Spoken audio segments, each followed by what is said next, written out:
युवाओं में देखने को मिलता है, इतना टैलेंट पहले कभी नहीं था। और मैं ये सिर्फ आपका दिल रखने के लिए नहीं कह रहा, मैं दिल से इस बात को फील करता हूँ। आज के इस दौर में 98 to 100% मार्क्स कई स्टूडेंट आराम से ले आते हैं, और अगर कोई 98% और 100% मार्क्स ला रहा है तो किसी को कोई हैरानी नहीं होती। और हमारे दौर में सब सब्जेक्ट के मिलाकर भी कई बच्चों के 100 पूरे नहीं हो रहे थे। तो ये बात तो बिल्कुल तय है कि आज की पीढ़ी में टैलेंट की कोई कमी नहीं है। लेकिन कहानी में ट्विस्ट कब आता है जानते हैं?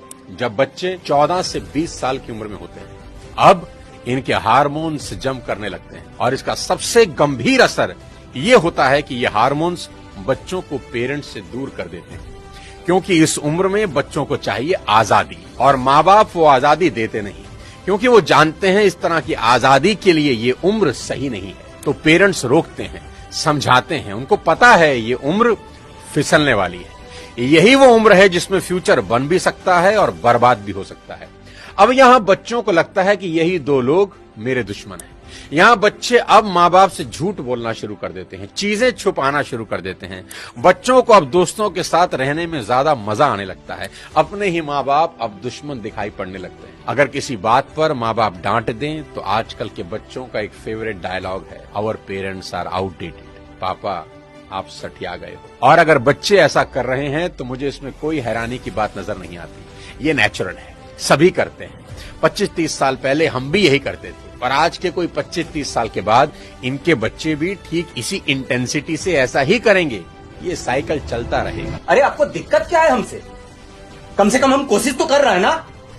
बाकी मोहल्ले के लौंडों के जैसे सड़क पे आवारागर्दी तो नहीं कर रहा है, लंठाई तो नहीं कर रहा है। पढ़ाई पे ध्यान दिए होते तो अरे नहीं गया ध्यान पढ़ाई पे। एक और कहानी जो इस उम्र में होती है वो ये कि बच्चे अपने पेरेंट से अब नफरत करते हैं और दूसरे पेरेंट की बात खुशी खुशी सुन लेते हैं। यहाँ अपना ही एग्जाम्पल देता हूँ। आज बहुत लोग मेरी बात सुनते हैं और मानते हैं, दूर दूर से कंसल्टेशन लेने आते हैं, पर मेरी अपनी बेटी को समझाने में मेरे पसीने निकल जाते हैं। कपिल शर्मा के शो में आमिर खान का भी यही प्रॉब्लम है, जो उन्होंने बताया कि सभी स्टार्स के बच्चे अपने करियर की सलाह मुझसे लेने आते हैं, पर मेरे अपने बच्चे मेरी बात नहीं सुनते।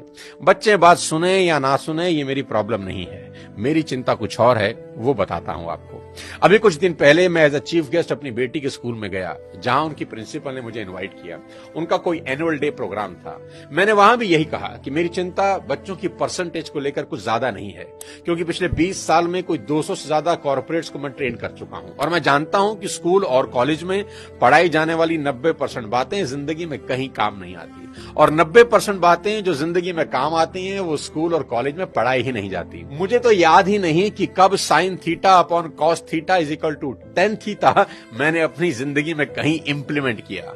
एज अ पेरेंट आज मेरी सबसे बड़ी चिंता यही है कि बच्चे किसी गलत संगत में पढ़कर कोई गलत रास्ता ना ले लें, क्योंकि कुछ रास्ते ऐसे हैं जिसमें वापसी करीब करीब नामुमकिन है, जैसे नशे का रास्ता, जहां एक बार इंसान चला जाए तो फिर वापस नहीं लौटता। नशे पर एक पूरा वीडियो मैंने बनाया है, एक बार जरूर देखना। कोई ऐसा कदम ना उठाएं जिसका पछतावा उन्हें सारी उम्र हो। एक शेर है कि एक गलत कदम उठा था राहे शौक में, एक गलत कदम उठा था राहे शौक में, और मंजिल तमाम उम्र मुझे ढूंढती रही। कि आदमी एक गलती करता है और फिर रास्ता कभी मिलता नहीं। और मेरी तो सभी स्कूल टीचर से बस इतनी ही उम्मीद है और गुजारिश है कि वो बच्चों को एक अच्छा इंसान बना दे, क्योंकि टीचर आज जो पढ़ाने वाले हैं उससे ज्यादा ज्ञान तो गूगल पर एक क्लिक में अवेलेबल है। आज टीचर की रिस्पॉन्सिबिलिटी पहले से कहीं ज्यादा है।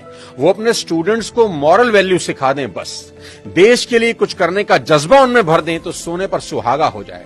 और अगर माँ बाप के प्रति ग्रेटिट्यूड की भावना उनके अंदर आ जाए तो वो कुछ ना कुछ जिंदगी में कर ही लेंगे। टीचर इंश्योर करें कि बच्चे कुछ भी छुपाएं नहीं, और अपनी सभी छोटी बड़ी बातें अपने टीचर से या पेरेंट्स से डिस्कस जरूर करें।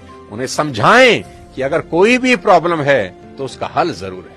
आज की बेहद होनहार जनरेशन से इतनी ही रिक्वेस्ट करना चाहता हूं कि पिता की इज्जत राम की तरह करना, कि पिता के वचन पूरे करने को जीवन के 14 बरस कठोर वनवास में गुजार दिए उस व्यक्ति ने, और वो भी खुशी खुशी। आपके माँ बाप को आपसे कुछ नहीं चाहिए, वो तो अपने जाने के बाद अपनी सारी प्रॉपर्टी संपत्ति आपको ही देकर जाने वाले हैं। देश के हर युवा से कहना चाहता हूं कि आज से 3 चीजें रोज करना शुरू कर दें अगर अब भी नहीं कर रहे। सबसे पहले रोज कम से कम 30 मिनट अपने पेरेंट्स के साथ जरूर गुजारें। इधर उधर की कैसी भी बातें करें, खुद हंसें, उन्हें हंसाएं, कोई जोक सुनाएं, उनसे उनकी कोई पुरानी यादें ताजा करवाएं, उनके स्कूल कॉलेज की बातें करें, कुछ किस्से पूछें उनसे, कैसी भी बात करें पर बात करें। देखना वो अपने स्कूल कॉलेज के किस्से बताएंगे ना, जब उनकी आंखों में चमक आनी शुरू हो जाएगी। क्योंकि दोस्त, जैसे जैसे आप बड़े हो रहे हैं ना, आपके माँ बाप बूढ़े हो रहे हैं और ये समय फिर नहीं आएगा।